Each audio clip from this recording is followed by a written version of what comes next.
Добра вечер, почитувани гледачи. Дозволете ми најпрво да го честитам големиот христијански празник Христовото воскресение Великден на сите наши гледачи од православна вероисповест. Нека радоста на овој свет празник ги исполни вашите срца со мир, љубов и здравје. Во продолжение да погледнеме дел од најновите случувања на македонската културна сцена. Народниот театар Војдан Чернодрински од Прилеп од Министерството за култура и туризам доби финансиска поддршка за реализација на дури 5 проекти. Првиот од нив, театарската представа Саатот, веќе го доживеа и своето неколкукратно представување пред љубителите на театарската уметност, предизвикувајќи голем интерес и барање карта повеќе. Народниот театар Војдан Чернодрински од Прилеп, кој веќе цела година работи во вонстандардни услови, без својата матична сцена, користејќи алтернативни решенија, од Министерството за култура и туризам доби финансиска поддршка за реализација на дури 5 проекти. Првиот од нив, театарската представа Саатот, веќе го доживеа и своето неколкукратно представување пред љубителите на театарската уметност, предизвикувајќи голем интерес и барање карта плюс. Очекувањата се дека и следните нови проекти ќе бидат исто толку интересни, ако не и повеќе. Сакам да истакнам дека оваа година со финансиска поддршка на Министерството за култура и туризам ќе реализираме вкупно 5 проекти од областа на драмската дејност, односно 5 нови представи. Тие се Животинска фарма во режија на Кентрин Бријани, Девојките на Марко во режија на Синиша Ефтимов, Лет над кукавичкото гнездо во режија на Ѓорги Ризески, Ловец воршта во режија на Мартин Кочовски и Саатот во режија на Кристина Димитрова, и Саатот е првата од нив. Колку за подсетување, заради новонастанатите услови во кои последниве 12 месеци работи Прилепскиот театарски ансамбл, после целосното негово затворање од безбедносни причини, сега сите представи се подготвуваат и се прикажуваат или на големата сцена од Центарот за култура, или на малата алтернативна сцена 105, која исто така е во склопот на Центарот.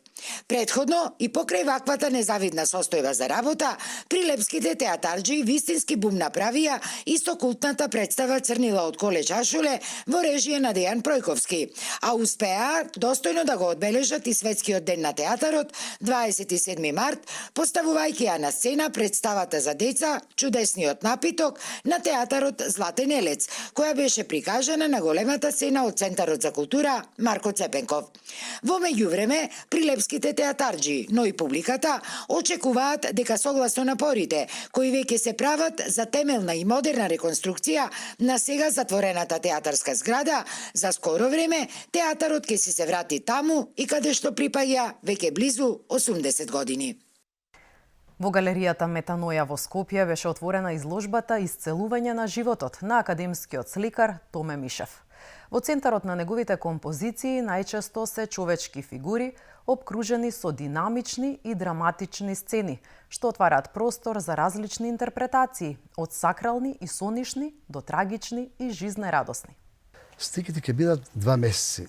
Поставена изложбата Метаноја е еден прекрасен простор. Значи, од центарот на градот е тивко, со музика, и човек може да влезе внатре, да си седе, колку сака, да си ужива. Не само на оваа изложба, ќе има и други изложби, имало и пред тоа.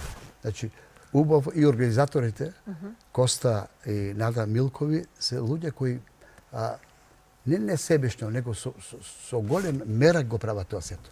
Може тоа придонесе да биде направена оваа изложба. Ликовниот јазик е башка јазик. Посебен јазик е тој е визуелен јазик. Башка е тоа што е, сино ќе ме спомнавме, тоа што е за ушите треба да се слуша. Тоа што е за очите треба да се гледа.